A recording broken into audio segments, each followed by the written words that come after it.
Awesome. Over to you, Ash, for your case study. Great. Cheers, Henry.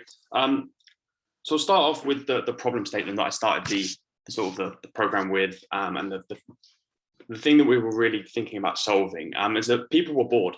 I think we know in modern society that people get bored easily, and they often don't know where to start when they're looking for a new hobby, activity, or interest.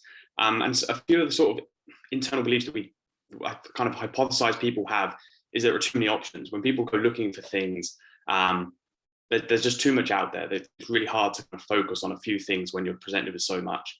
They don't have enough time to search. And this is kind of linked to the too many options bit, which is when you have so much, it takes time to kind of find the really thing that you're looking for. And then the final thing is they don't want to commit before knowing they'll like it. Obviously, people don't want to commit to doing something for 10 weeks if, after a week they realize actually this isn't for me, and they feel sort of the pressure to continue doing it. So this was the problem state we started. And then, so we had the first objective was to kind of find problem market fit. So achieve problem market fit by validating that finding a hobby, activity, or interest is a real acute problem for people who are bored. And so we started to kind of do this. We wanted to reach out to people. I reached out to a number of people to understand who is it we're targeting and what are their kind of really core frustrations and the underlying reasons why they have them. So the key results of this, I conducted 9 user interviews aggregated into key problems. 3 were in the chosen niche, and then 5 within a different niche that kind of didn't want to target, and then validate the acquisition channel. So looking at how can we actually find these people.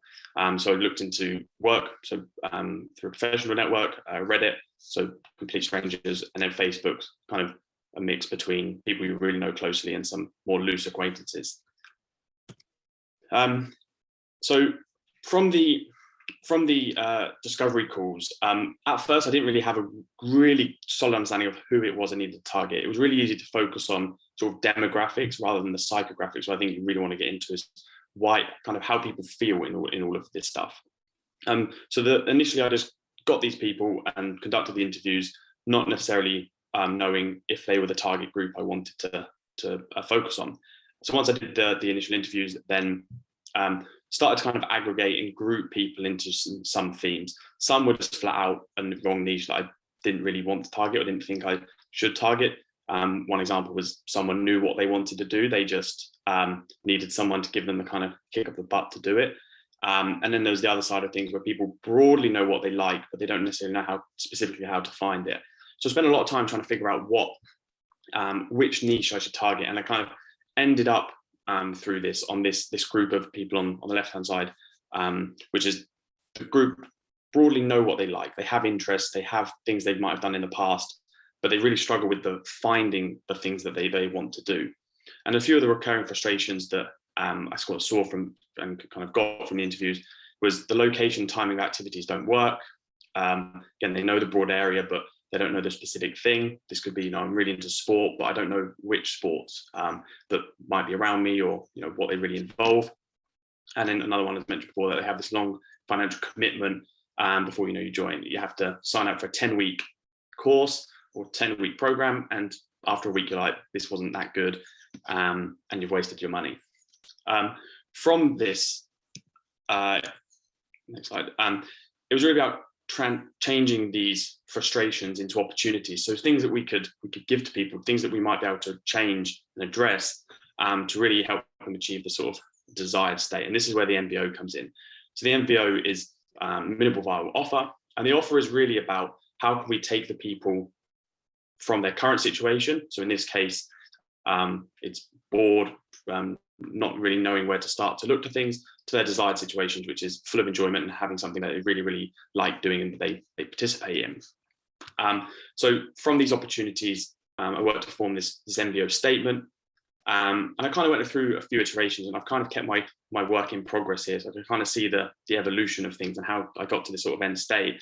But it ended up being this MBO statement, which was, we help people with a passion. So the passion bit came from they know what they kind of like, what they enjoy. And that's kind of, they have something inside them that they like, to find purpose in their spare time. So most hobbies and activities happen in spare time. So they want to find something that's really making the most of that time. And then based on these opportunities that we kind of extracted, It was by showing them things they'll love, sorry. And that's just one way that you might be able to solve this problem. The offer that we can give to people that would help them move from this current situation all the way up to their desired state, which is sort of the preferred outcome. So the second objective was trying to find whether what we were going to offer people was actually valuable, whether it resonated with people, whether they thought this was actually something they might use. So the statement again was, we help people find purpose in their spare time by showing them things they'll love. And so to do that, we created a landing page, and this was where we conveyed what we were going to be doing and what we were going to be offering to people, not necessarily the specific solution, so not how we're going to do it, but what we're going to do, how we're going to go through this transformation with them. And by the way we kind of understood whether this was something that people would use and whether it was really they thought it was going to solve their problem, was looking at how many people sign up for the beta program. So based on some more outreach, the site got 33 unique visits and then 5 signups. So 5 people signed up to learn more and be contacted at a later date about what we're going to offer.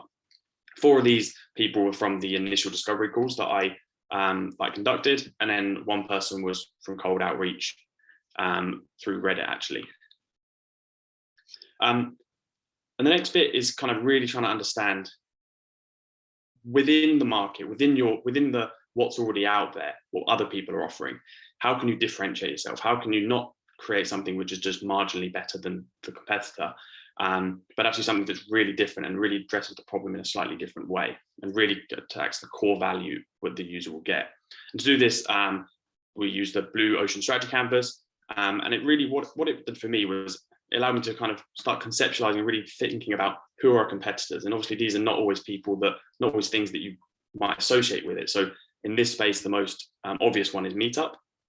But then actually a big competitor is family, friends. People always tell other people about things that they're doing. And what we did is then compare a number of sort of dimensions that these things offer. So how fast are they? Do they offer location-based things? The parts of the things that we found were valuable and frustrating the user in the first the discovery part, and plotting these on axis to see where we could differentiate ourselves. So we weren't in direct competition with, let's say, Google and just creating another search engine to find hobbies, but it's where can we really differentiate ourselves and where can we really add value to the user that will make us stand out and help the user realize that actually we're going to solve their problem in the most efficient way. And then we used this, the product story canvas, and this really helped show the transition and help get on paper the transition from their current state with the offer through to this desired state at the end, and really just mapping those points out throughout. Objective 3. So this is the feasibility and usability part. So from the unique signups, we saw that there was some offer market fit. People were interested. The percentage isn't that high, and we didn't obviously have a huge number of unique site visits, but there were people who were interested in it. We had the lean canvas and the strategic roadmap to evaluate value and feasibility, whether we could actually do this. And then the customer journey map, so really translating what our offer can give to the user and how we might do that, what the journey looks like within a product. So we have an offer, we have something we want to do, we want to give to people. In this case, it's the finding people with a passion and showing them something that will that they'll love. And so how can we show people what they love? And this is where we're turning the sort of the offering into a product. So working with a number of product managers in the product MBA, we started brainstorming ideas and how can we offer this? How can we actually create and deliver this transformation? So we came up with a number of different ideas, and then the output of this was the first place to start could be a simple curated list of activities based on what you like and have previously tried. So I was starting to address one of the opportunities, which is there's so much out there. How can we just show people things that they might like? If you're afraid of heights, let's not show you, for example, climbing. And the next place is, well, it's really important that we can monetize something. So how can we offer something that can make money? Well, the next step might be a marketplace. So we have people who want to do things, want to try new things, and then we can have people, businesses who are offering those activities to people and bringing the two together. And then the final thing, which is a much further down the line thing, a future state, is sort of an AI-based content platform and curating the marketplace listings. So as you collect information, as you understand what people like and what they end up doing, you can then provide a much more sort of directed opportunity. And this strategic roadmap really just allows you to plan out the next few years, but not get into the really minor details of how you're going to do things, but mapping out how it goes from what you offer today to a much more comprehensive solution in much further down the line. And then obviously in any business you need to make money. And so we have the lean canvas, which is a really just simple way of mapping out what you're offering and how you're going to monetize this opportunity. And and a few parts of that, how you really set yourself out and how you make yourself different. So a few of the outputs with the revenue stream, and what we kind of settled on was a traditional percentage of the transaction cost. So every time someone signs up for a new activity and they pay money for this, you take a small percentage of the revenue for that. The metrics, so it's really important to know that what you're doing is going to be successful and people like it. And so we've mapped out a number of different metrics to say, actually, people, this is leading to success.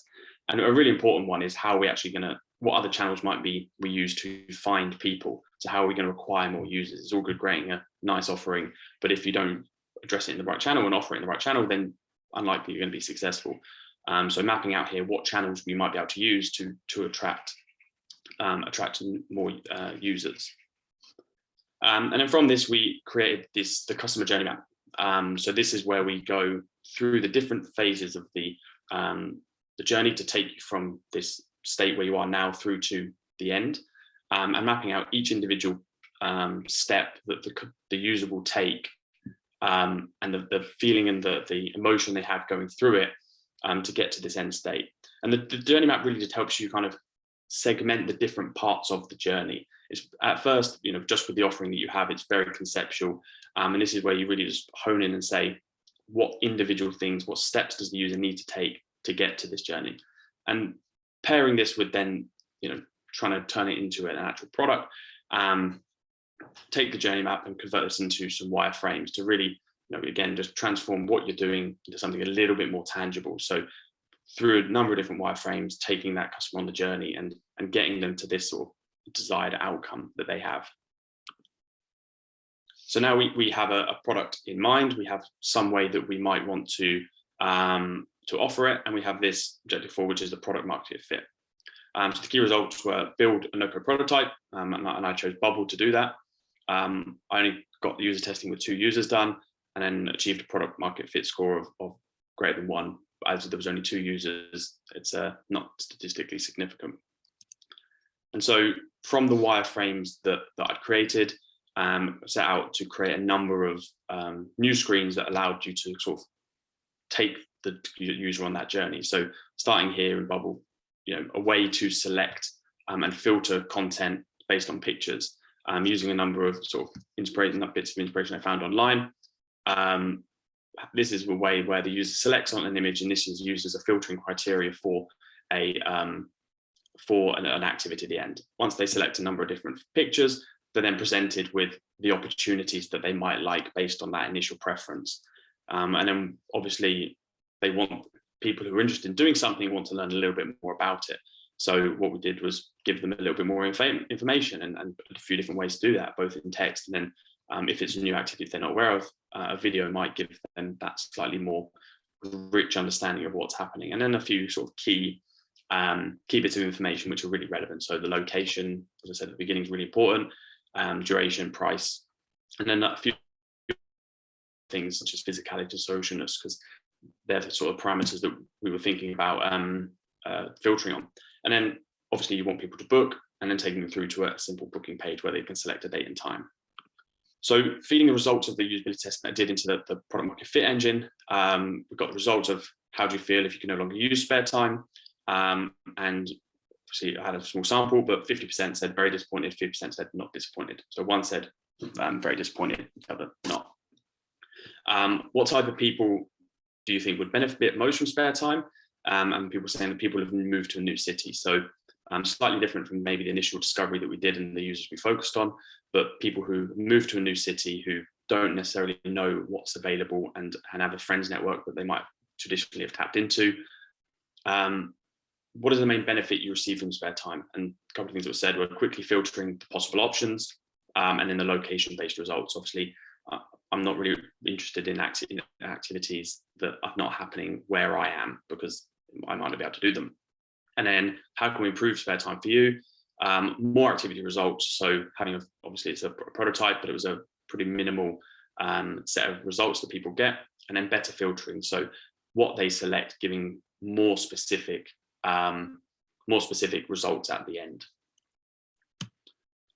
So diving back into the strategic roadmap. So for the prototype, we started off in step 2, which was this marketplace idea. But if you roll back a little bit, place to start would be really just trying to create a list of things that people might like to do based on what they previously tried. And then over time, you can collect more data, more understanding of actually what people have clicked on and what they might like to do. And as I said, this goes all the way up to sort of this AI-based content platform, which is curating a marketplace listing. So really trying to understand what people like, what they enjoy, understand them better to present them more opportunities in the future, really based on what they like. So a few of the principles that of a product that I kind of like sort of hold true to me. So vision and strategy come first. I think it's something that's really strongly come out through the Prod MBA is really just about creating a vision, creating a strategy, really understanding and validating that it's the one to go with, and spending as much time as you need to on that before you do anything else. User-generated data over teams' opinions, and really this comes down to speaking to the customer and the users as regularly as possible to get that feedback and continually validate what you're doing at every step of the way. User value over vanity features. So everyone likes to build things. People like solutions. It's really easy to fall into the solution space. But really what you want to always be focusing on is user value over just creating something because it's cool. Lightweight validation of ideas. Code should be a last resort. So if the best way to test an idea is just draw a few boxes on a bit of paper, then do it. You don't need to write code to kind of get that validation. It's never too late to focus. So you can always go back and really understand, is this what we should be focusing on? It's more expensive to focus on the wrong thing than have to rework a little bit and really focus on something. And I think something I really stand by is in product, everything can be your job. And I think the Prod MBA is a great example where we were doing interviews, we were creating wireframes, we were building prototypes. And obviously in a traditional team, there might be other members that do that stuff. But I think in product, you really can just get involved in everything and you can lead everything from the front, and you should never be saying, this isn't my job. So the process that we've kind of gone through to get to the end where we have a product which the offering is valuable to people, and the product, there is some indication of product market fit, is understand the problem, come up with some different ways, ideate around some different offerings you can deliver to people, validate the MBO. So this is a really key one, is focus as much energy on validating that what you're going to offer is actually valuable to the people. Prototypes, so build something you can test. It's really important every step of the way to be testing and iterating on based on what the user is saying. And then invest only one strategy. So only do what you validated, not what you think or assume might work. And a couple of key learnings that I've taken away from the Prod MBA as a whole. So as I said, focus on validating the problem before anything else. If you need to spend an extra week and an extra few hours speaking to more users before you commit to something, it's probably going to be worth it. Something that I really found is finding users is hard, but the results often outweigh the effort that you need to put into it. It's easy to find so often demographics, but when you're trying to find people in a particular mindset, that gets a lot more difficult because you can't just look at a bit of paper. Identify a niche and focus on it. It's really easy to want to solve everybody's problems and become $1 billion business overnight, but initially it's not possible. It's better to focus on a few key users who really have the acute problem that you've identified, and focus everything on them. And then the product market fit. Don't guess when it comes to product market fit, systematically quantify it. So really just use the data that you can get from the interviews and the feedback you get from users to understand whether what you're doing is actually the right thing or the wrong thing. And then me, I'm a motivated product manager with 4 years experience in early stage startups and large public sector organization, with a focus on product strategy, customer delivery, and effective leadership, and a track record of delivering results. And I've recently graduated from the Prod MBA. Awesome. Nice. One of the best I've seen actually across all the cohorts. Really, really strong. Good. I'm going to go through just quick fire feedback on the case study and then some points for you, in terms of your career and moving forward. Yeah. As I said, one of the best, honestly, one of the best in terms of storytelling. You gave specific things like the problem, you gave context in like a fun way. It's like, hey, people are bored, and you sort of gave a bit of background that really helps get me, whether it's me here or again, stakeholders, or, so you've got pitching to your organization, hooks people in. Objective 1, great that you reviewed the outcome. Sounds obvious. A lot of people don't do that. Like, okay, what did you set out to do? Did you actually do it?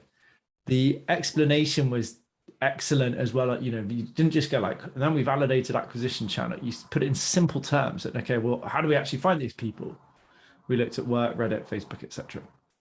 On the discovery calls, again, excellent. You gave very clear, like, what is this? We talked about psychographic versus demographic. You gave an example for every point you made, which is really powerful to hammer a point home. So great storytelling. Again, next slide was great visualization of that frustration to opportunity into the MBO flow. That's completely new to most people. So whenever you're explaining this internally, do exactly as you did. Like tie these things together, visualize how it all flows in, etc. And generally excellent explanation of what the MBO is. You said, what it is, why it's important, and what's the outcome. On objective 2, again, an excellent, what I call a bridge. So it's like, it was clear why this slide was here. You basically said, okay, so we come up with the offer, and now we want to see, okay, is this offer something people actually want? Again, you put it in just simple terms, no sort of clever language, clear, simple. I completely understood. I would have understood, even having never heard of an offer or a product. On the blue ocean and story, again, excellent. Right, really simple, clear on what it is, why it's important, and what the outcome of it was. Again, you gave specific examples of key point of value, or one of your what was the example? Meetup, right? Why that was on there, for example. Good. And then just skip forward to the solution. The rest of it, again, the same points apply, just very good storytelling. One thing I noticed you didn't address though here was, you talked about one of those key doubts at the beginning, one of those fears around like, is it worth me committing to? And it seems here that, you didn't address that actually. The price is £100. So some of the details, particularly in this, it's it's hard to differentiate yourself in this. These are the small details that matter. Yeah. If you're saying price that I wouldn't pay £100 because it's not even clear that I'm booking multiple sessions here. Right. So, there's £8 because you're going to basically split it over 12 weeks or whatever it is. Or, do, as you said, hey, why don't we address that directly and say first session for free, see what you think. So it's those small details. You're very good at getting in the head of the person, but you haven't translated that into the solution, I felt. Okay. I'll come on to that a little bit more later. Well, I'll come on to it now, actually. So sort of zooming out, as I said, storytelling excellent. And I think there's one area that I'd like you to improve upon, which I'll come to. Just zooming out, I think, great honestly having you on this cohort. I think you've seemed to have pushed yourself a lot, right, in terms of like having, obviously you've got busy life outside of this. You coming with good views, good questions, like a good analytical mind. I felt you've been quite strategic as well in your approach, which is great, right? Deep understanding of vision and strategies is one of the most important outcomes you can get. And it seems to me a lot of people will sort of like read out what's on the slide, like you get everything. That's very clear when you explained it, particularly around discovery. Really understand that we have to dig in, we have to understand that problem at a deep level. And I think that was reflected also in the principles and your learnings at the end. They all showed a maturity and a making things your own, which is absolutely essential to take that next step. And I feel you're sort of at that stage now. You should be pushing into senior PM and soon into leadership roles. So the foundations are there. But I think the only thing that I can think of really is, could you have pushed yourself further with the differentiation and strategic roadmap? Like, how could you have really rethought this as a category? Easy to say, hard to do, right? So again, it's like you really tick the box in product discovery. I didn't feel you translated that into a really strong, really different approach to this problem. It's you did do things like you showed sewing rather than just like football in the app, but it feels, if I look at this prototype, it feels hard for me to see that this would make people take action. I don't feel it sort of gets into the root of what's going on with them, which is sort of this apathy and purpose, all of these kind of deep psychological things going on. So it feels like there's a lot of those things to address, and the price is a good example of not having done that. Yeah, I think when I look back, probably the area to actually probably, as I said, needs to dig in more to is in the discovery. Really find the group of users that have this commonality in their problems and the why. I think within hobbies and activities, it's quite a tough space to kind of. And how we define these things and do them is really complicated and diverse. Yeah, everyone, exactly. So it's, and it's like we're the time. It's hard because this is it's like this is a side thing, right? So I'm not expecting you to do it, but I'm basically saying like, Ash, I think you're very good. How to hit that next level though? I would say look at go on a YouTube channel, look at Anton Doberschutz. His is a great example. So he looked at it's difficult to find an apartment in Berlin is the problem. He completely rethought that process. Could have been, that could have been an awesome business. Similar thing in your case is like, how do you really sort of rethink this category? It's not about the hobbies, right? It's about this, what's psychologically what's going on there. It's tapped into like loneliness, purpose, like all of these deep-seated things. Yeah. And again, if you had more iterations, obviously you have a team as well. You do this 40 hours a week rather than 10, then it's a different outcome. But point being, the main thing, I think you're sort of the soft skills of leadership are there, but it's now leveling up in terms of strategy. Yeah. And really, same with the roadmap as well. I felt a little bit lazy. It's like, okay, we're going to have listings and then like magically we'll do some AI thing and it's going to be better. You know what I mean? It's like, that's what you'd, if you were doing a school exam, like that's the kind of answer you'd expect to put down. I thought you could have been a bit more cute or clever about how you built up towards whatever that vision is, for example. Again, hard to do. I don't have the answers to it, right? But that's the kind of, if you look at Anton's, you'll see what I mean about really that level up when somebody's really thinking strategically. Okay. Yeah.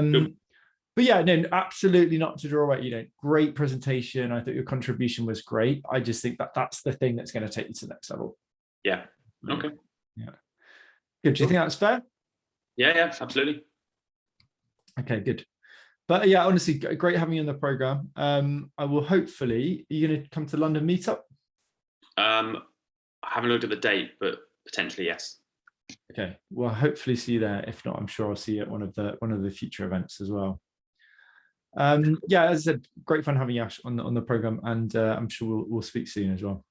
Yeah, just thank you for everything. It's been really, really good. I think when I initially spoke to at the beginning, saying hands-on it was and how it really allows you to focus on specific things, and I think it's absolutely true. Is cut out what you have at work, which is this mess of an organization around you, and this allows you just to really focus in on what's really important and what's actually separate, differentiate what you're doing. Yeah.